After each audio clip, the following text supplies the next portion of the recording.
Hi everyone, making a couple of test blocks here for what I'm calling my cross block.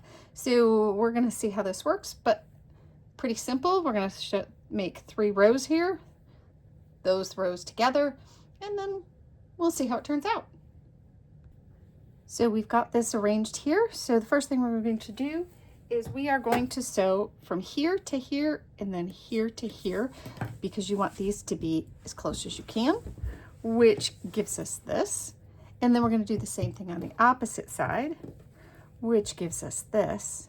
And then we're going to do the center, okay? And each time make sure that you're pressing your seams the opposite way. So I press toward the green on these, so I'm going to press toward the center on this one, like so. And now what we'll do is we'll nest the seams and sew the whole block together. Now nesting seams means, as you can see here, these fit really, really closely together. They're truly nested next to each other, which gives you a pretty perfect seam. Now when I go to press this seam, okay, what I want to do is make sure that I turn this so that each of these seams goes a different direction. That's called spinning the seam. Now as you can see, we pressed it all the way around and we spun the seams so they each go a different direction. And now we're going to flip this over and trim it up. So this finishes at 7.5 inches.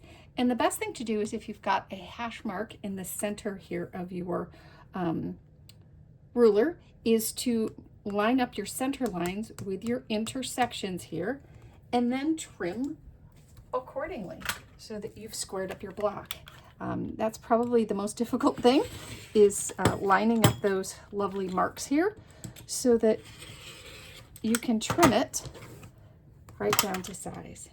So with this, as you can see, we have a really pretty block going on here. And we're going to make this last cut. There we go. Voila.